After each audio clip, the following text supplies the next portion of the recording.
Donc, bonsoir mesdames. Ce soir, nous sommes le Yud Adar. Donc, j'aimerais élever le cours de ce soir, les Lunishmat Aaron Tidgi, c'est mon arrière-grand-père. Donc, ce soir, c'est la Youla, Mina Shamaim, comme l'anniversaire de Joël. Je ne savais pas que c'était ce soir. Et Mina Shamaim, c'est ce soir la Youla de mon arrière-grand-père, qui est un très grand tzaddik, Baruch Hashem, au Maroc, à Marrakech. Donc, continuons dans la trace de nos parents, de nos grands-parents, de nos arrière-grands-parents, et allons dans l'histoire de Esther Amalka, cette reine dont l'histoire de Purim, Megillat Esther, porte son nom. Et en fait, lorsque je suis partie un peu fouiner comment ça se fait qu'une histoire porte le nom, Pessar, c'est pas le nom de Myriam, pourtant Myriam elle a bien fait du tambourin.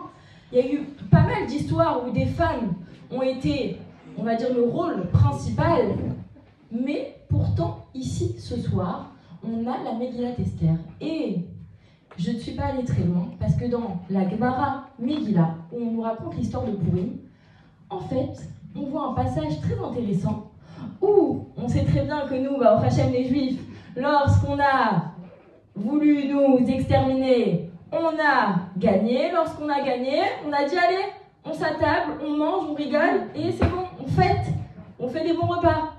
Et là, une fois qu'un an est passé, Masechet Megillah nous raconte quoi? Esther Amalka, elle est partie chez les Chachamim, elle leur a toqué à la porte, elle leur a dit « Quitte-vous-ni les Doroth, écrivez-moi pour les prochaines générations ». Mais attends, Madame Esther, pour qui tu te prends? Ils m'ont dit les Chachamim.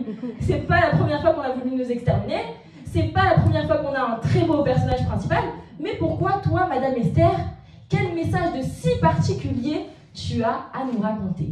Et c'est ça, mesdames, l'histoire qu'on va essayer de comprendre ce soir. Qui était vraiment Esther et quel est son message pour que Madame Esther, je vous rappelle un peu son parcours, rapidement son petit CV, elle est fille adoptée par son oncle. Pourquoi? Parce qu'elle n'a pas ses parents.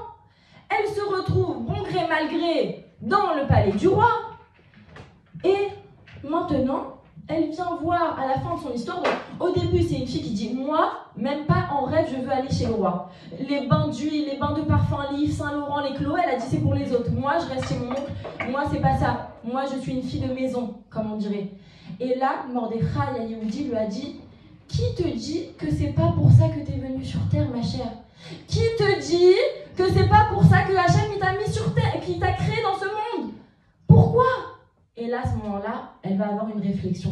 Mais imaginez-vous que la réflexion, elle va être si forte, elle va tellement briser, qu'en fin de compte, c'est elle-même, tellement elle va prendre de la force de ça. Mesdames, combien de fois on est dans notre vie de tous les jours et on dit « Mais moi, mon mari, même pas, il me regarde. Moi, mes enfants, ils préfèrent être chez les copains, chez les copines, ils adorent être à l'école limite. Mon fils, il a fait 2 semaines d'adaptation et ça y est, il est au top de sa vie. Je suis pas la favorite, je suis pas la meilleure, je suis pas la préférée. » Mordechai Yehoudi, qu'est-ce qu'il a dit à Esther? Boker Tov Megillat Esther. Peut-être que c'est pour ça que tu as été créée. Tu n'es peut-être pas la favorite de ton mari, de tes enfants, de ton travail, de chacun ses priorités. Mais peut-être que tu es la favorite du ciel.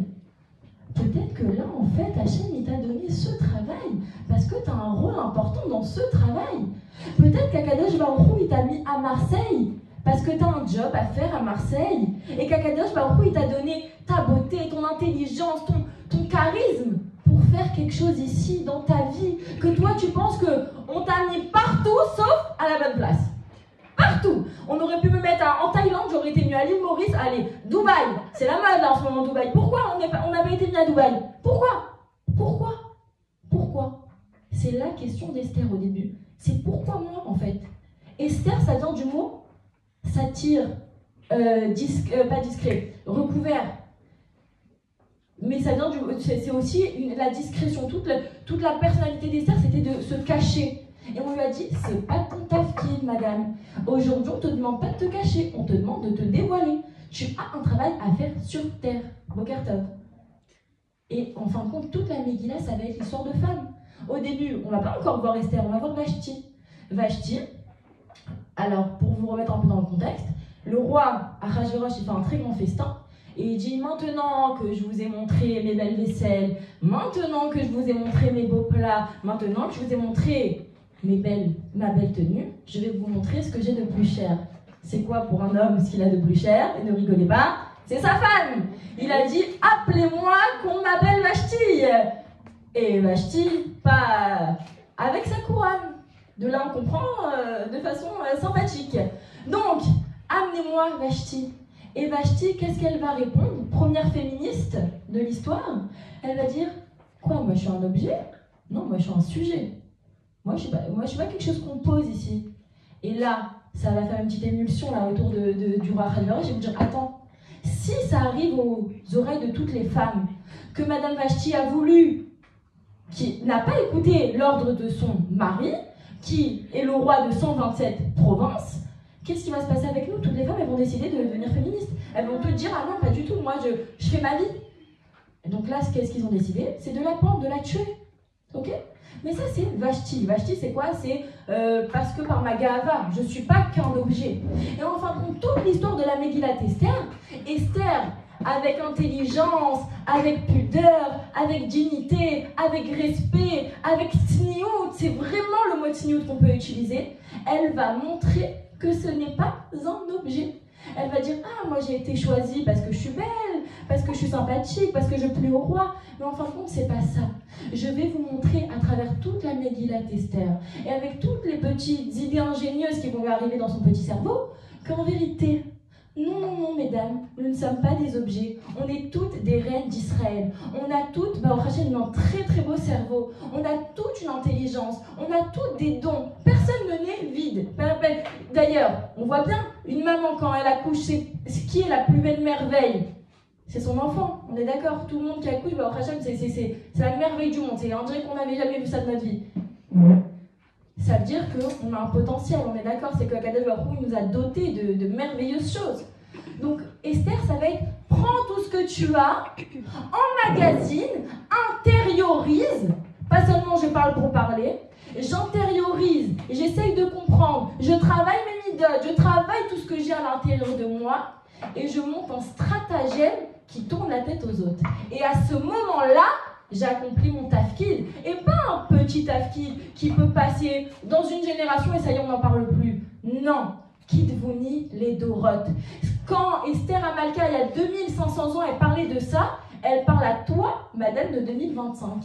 Elle te dit, toi, madame de 2025, quand tu penseras que tu ne sers à rien, que voilà, je suis orpheline et j'ai été mis chez le dirigeant du Hamas et Hachem Ishmael, en tout cas, juste pour vous faire comprendre un peu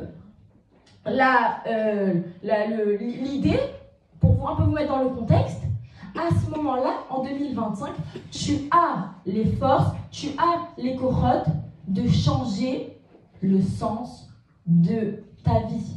Tu as les corottes de changer, même pas que ta vie, mais la réalité. Est-ce que vous avez compris là jusqu'où on va? Oui? C'est ça en vérité le premier message de Esther.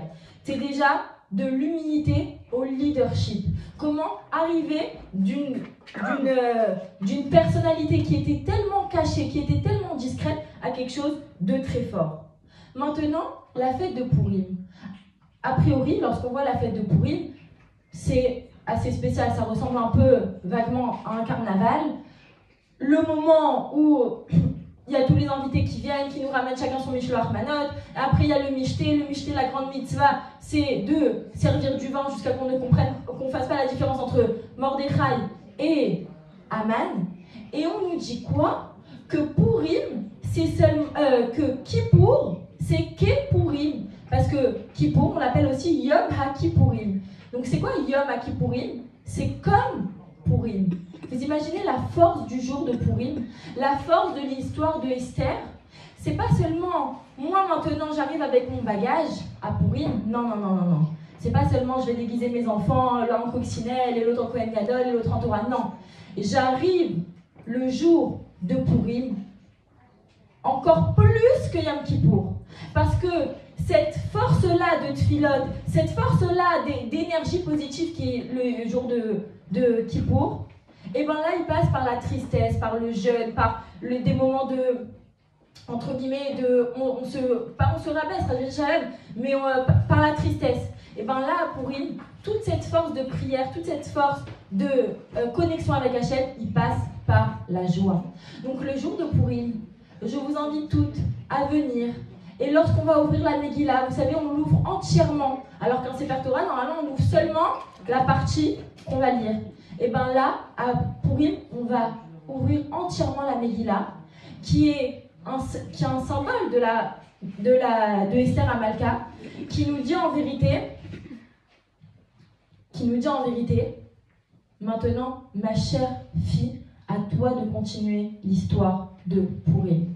À toi aujourd'hui, si moi je me suis dépassée dans un moment si tragique, je pense qu'aujourd'hui, si n'importe qui, chacune de vous avait été choisie pour aller parler à Bibi Netanyahou ou Léavdi Al-Fadalot, au chef du Hamas, on aurait été en train de trembler. Imaginez-vous Esther Amalka qui prend cette responsabilité, qui prend cette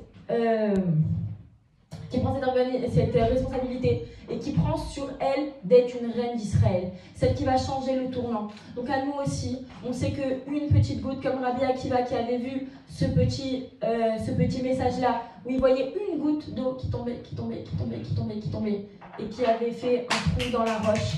Pareil, nous aussi, on ne sait pas ce que notre petite action, il peut avoir une influence. Une petite action, a priori, c'est rien du tout. A priori.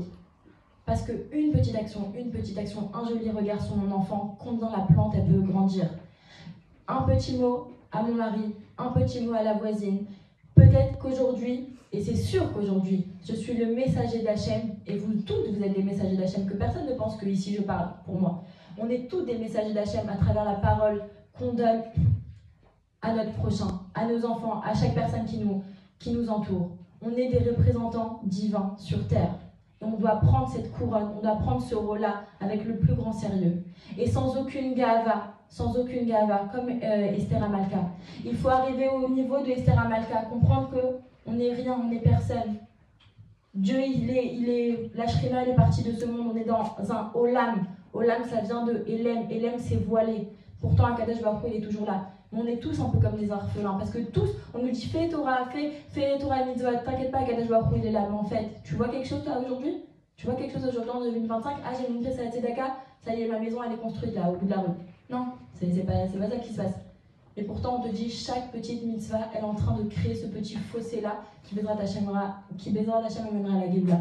Mais avant ça, lorsqu'on arrivera au moment de la Megillah, lorsqu'on va ouvrir le parchemin, on demande à Esther, on demande à Akadosh Baruch Hu avant tout, s'il te plaît, aide-moi à continuer cette histoire. Aide-moi à changer le destin du peuple d'Israël. On est tellement pressés, on est tellement...